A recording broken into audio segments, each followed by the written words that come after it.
In the world of medicine, where every decision can change lives, your peace of mind is crucial. This is where Pattern steps in. Imagine insurance made simple, fast, and personalized, just for you.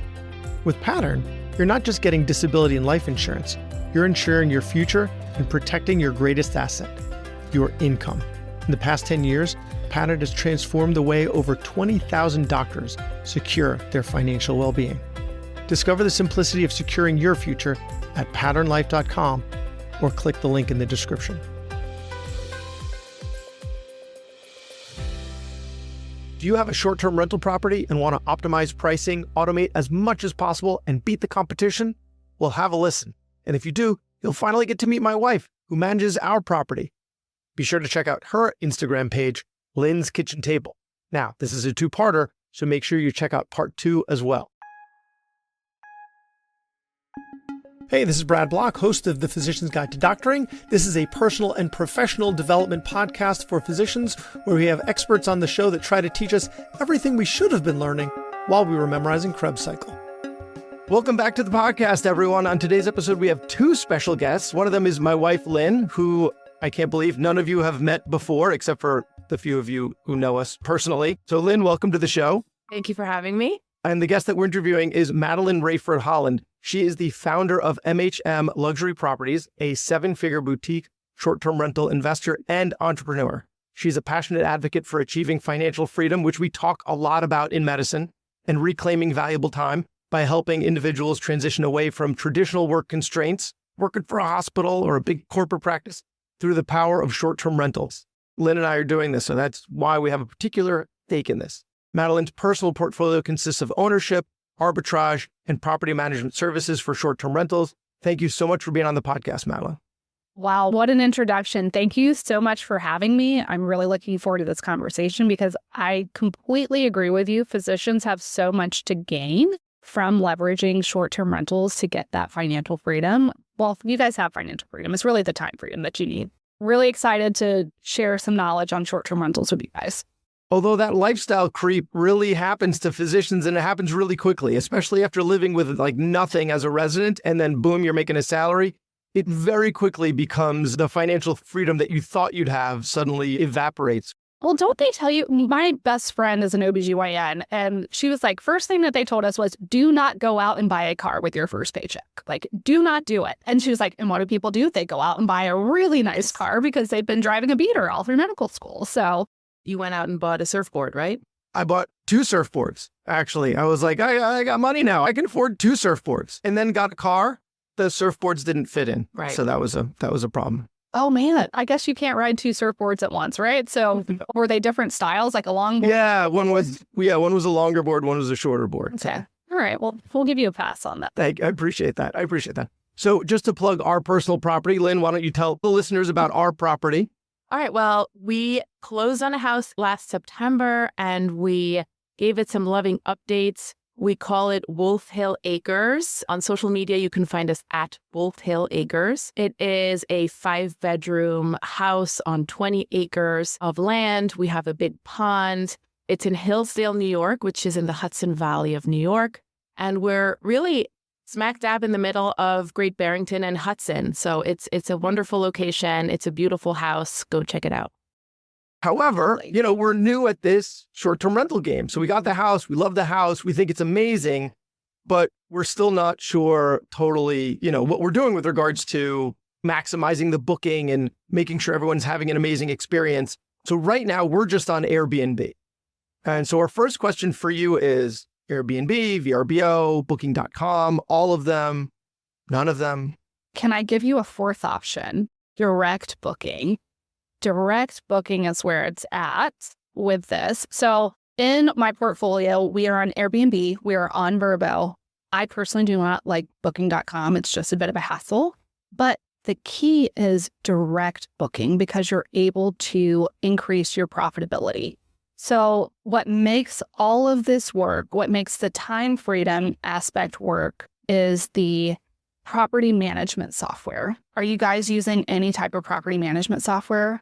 She is our property management software. Okay. So all of this is in your brain and it becomes a lot, especially if you grow and scale your portfolio. But even with one, it's a lot. So making sure that calendars sync and you have a way to do this, manage guest interactions and automate all of these processes is key.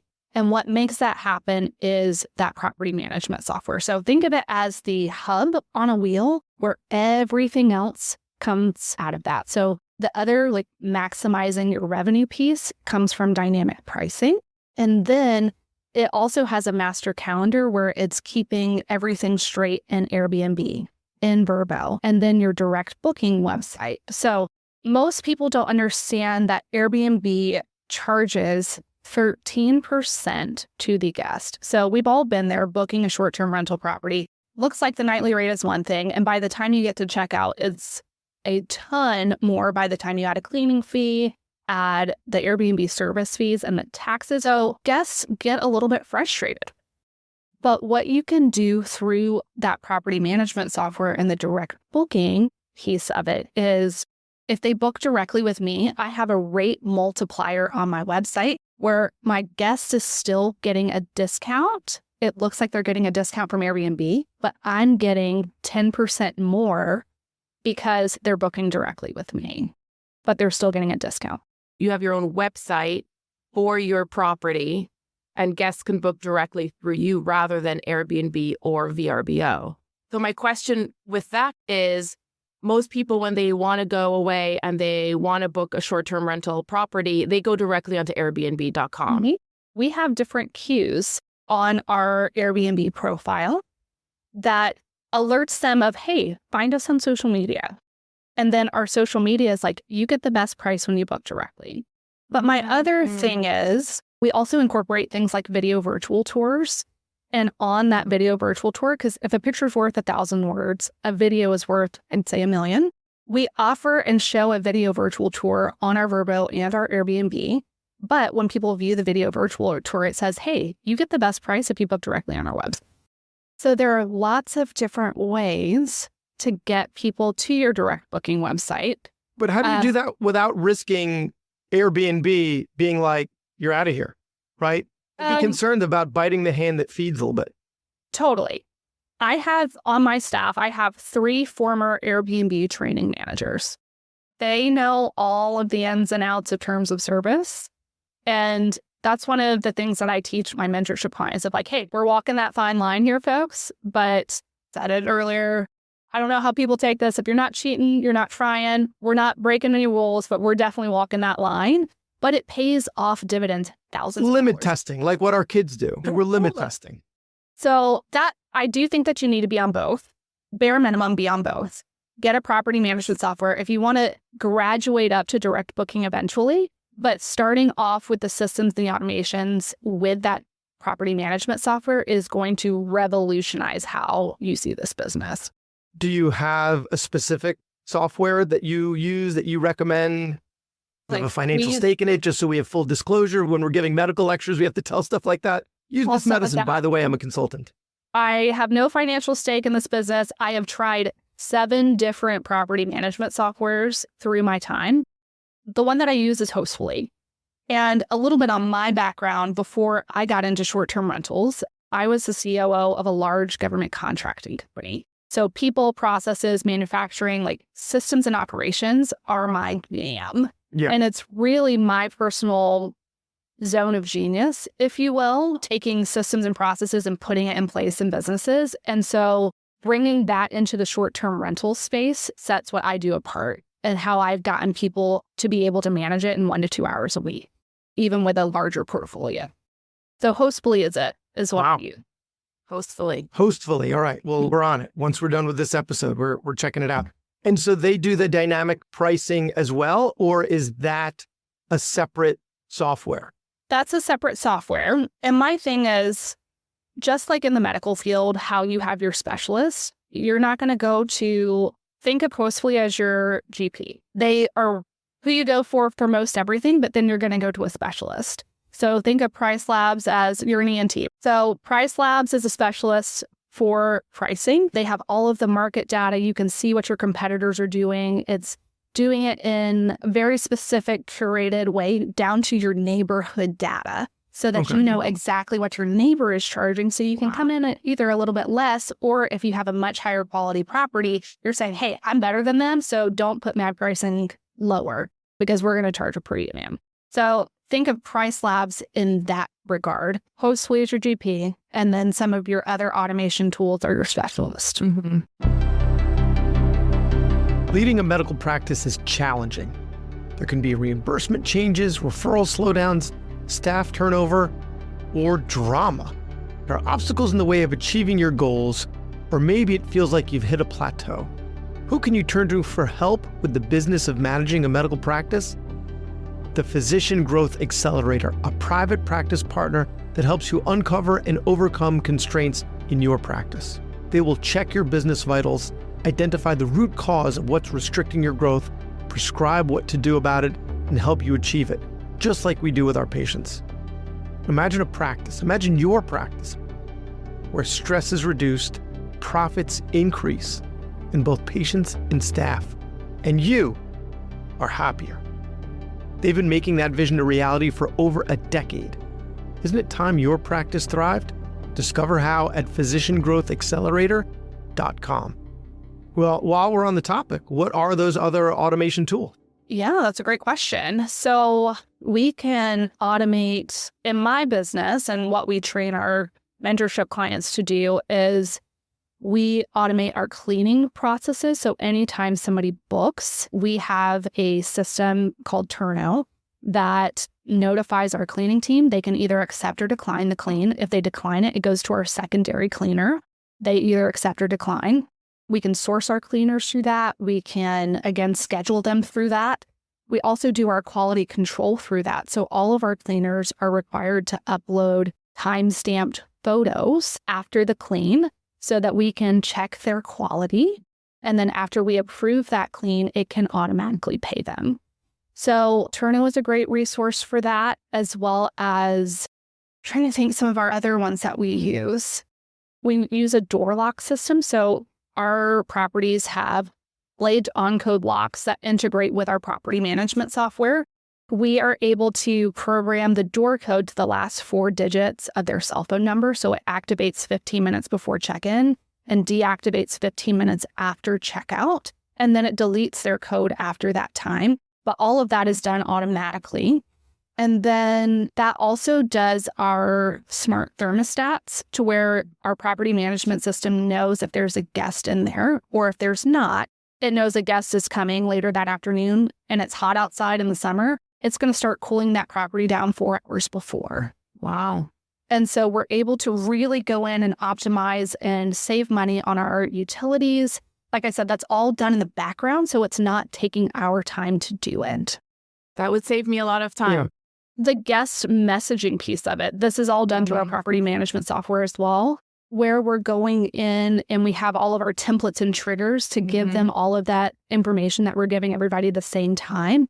It goes out with templates and triggers to make sure that they have all of that check-in and check-out information. Are you currently doing that on Airbnb? Are you using their smart messaging system? I am not. It seemed too complicated to me. So for me, it's just I have templates written on my Word document and I just copy and paste it into Airbnb. Are you guys going to be my clients after this? Like, we've got to get you into the systems and triggers and automation piece. One of our sticking points right now is weekdays. Our weekends are booked. I think we're totally or near totally booked for the whole summer and starting into the fall. We're like a 3-season area. So summer, fall, and winter, there's some skiing nearby. So we're pretty booked, but the weekdays are just absent. So how do you manage a schedule to fill it up? Do you like mandate 3 days at a time so that you get some of the weekdays booked? Or do you have like really discounted weekdays? How do we fill our schedule more? Yeah, so that's where that dynamic pricing comes in and knowing what your market is doing. And there are ways to optimize your pricing for last minute bookings and all of this dynamic pricing piece coming in. In your high season, I do think that making a 3-night minimum might be good, but then 2 weeks out, if you still have available dates, making it to where it automatically removes the 3-night minimum and bringing it down to 2 nights. And then within 7 days, if you want to do a 1-night minimum and then charge a premium. With your size property, you don't have to. A lot of times we will do that with a newer property if we want to gain momentum and traction. So just like Instagram and other platforms, the algorithm is a thing. So we want to make sure that you're visible and showing up on the first page. And that's a really good tip or trick if you're feeling like your property's not showing up as high, is putting in that last minute one night, which personal preference, we also charge a premium on a one night. So within our property management software, we're not discounting that down for a one night stay. We're actually putting a premium on it. So it's worth our while to accept a one night. It also discourages people who may want to throw a little bit of a party if we're charging a bit of a premium, but you never know. Somebody may have a full week booked somewhere else. Anyways, you never know what people are coming to the area for. They could have a family reunion. They could have a funeral. They could have a longer stay somewhere else and they're coming in early and they just need one night. And so being able to charge a premium if you take a one night is a way to kind of mitigate that risk a little bit. But 2-night minimum is where I'm at across the board. As far as maximizing your weekdays, with that dynamic pricing, you can charge a premium on the weekend and discount during the week. Knowing what your market is charging during the week is also crucial. And evaluating where you stack against that will help you get that edge on those weekday stays. I wonder if we could do, especially over the summer, like a week-long stay first. And then if we haven't booked by a certain time, then go to like a 4-night stay. And then if that hasn't booked, then it sounds like it'll take more work, but a very graduated way to do it. But, that can get us closer to filling all those weekdays. Totally. I've got clients, Sean and Julie, they're actually physicians as well. They live in West Virginia, but they have 2 properties down in Hilton Head Island. And they had a property manager who was running their properties. They felt like they were just a number with them. And so they came to me and said, hey, we want to bring this in-house. We know that you can help us manage it in just a few hours a week. What can we do? And so we helped them set them up on the property management software. We helped them, set up those templates and triggers to where they're like, we're busy people. We don't have time for this. Can you help us? But if you self-manage, you get that short-term rental tax loophole, the whole thing. So said, yes, let's do it. And Hilton Head is a very seasonal market where you guys are. And so they have Saturday to Saturday in the summer. You check in on Saturday, you check out on Saturday. That's the only option. But in the fall, and we have in that pricing software, Price Labs, we have that as a seasonal profile. Starting at the end of May through Labor Day in September, this is your only option. But the rest of the year, we start off with a 4-night minimum. As we get closer in, we drop that down to a 3. And then I think it's 6 weeks out with them, we drop it down to a 2-night. And week out, we drop it down to 1. Once you get that set up one time and know what you're looking for, it's easy to just let that run on autopilot. But what I say with pricing and dynamic pricing as a whole is it's an art and a science. So you have to understand your market, but as somebody who's looking at it critically, you have to know who your true competition is and feed that in to the software so it knows how to pull it. Yeah, I think in our particular area, we really don't have that much. To figure out our competition, we'd have to put a pretty wide area because our property's so big, they don't have much. We have 5 bedrooms. One of them is a bunk bedroom. So we designed it so that, you could really fit 2 or 3 families at a time.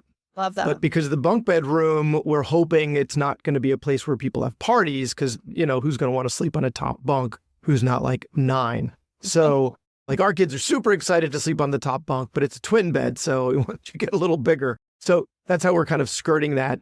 I don't think there's going to be that much competition, but we can still source it somehow. Yeah. I mean, Great Barrington, Hudson, they have a lot of properties. I don't know if they're as big as ours, but it'll just be interesting to see what they do and how they price everything. Yeah. Totally. My other reason why I like it is you can see the market as a whole. So you can see the occupancy percentage of the surrounding areas for 7 nights, the month, and then 6 months. And so, if you're not booked and the rest of the market is sitting at 80% occupancy, that tells you it's a you problem. If you're not booked and the rest of the market is sitting at 10% occupancy, you're like, okay, it's just a slow week this week. And so it gives you direction of how to troubleshoot to make sure that you're maximizing your profit. Speaking of pricing, so currently with our property, we have the cleaning fee incorporated in our nightly stay. So when our guests check out at Airbnb, there's not an additional cleaning fee smacking them in the face. Is that something that you recommend, hosts do? Again, that's market specific. So I've done it in certain markets where I needed to be more competitive. One that I'm thinking of specifically is the Orlando area is just extremely competitive. And so when you're needing that edge, and it's kind of like Amazon with free shipping, the perceived value has to be there. So it gives your property a higher perceived value because they're paying more for the nightly rate and not just thinking, oh, it's a less expensive stay, but they're tacking on cleaning and I don't want to pay $300 for cleaning. So I love that tactic. There are just certain markets where it does not necessarily work, but with your size property, I think it's a really good move for you guys. This is the end of part 1, but remember, it's a 2-parter, so make sure you check out the second part coming out soon. Doctors dedicate our lives to caring for others. It's time someone took care of us. Visit patternlife.com to simplify your path to peace of mind.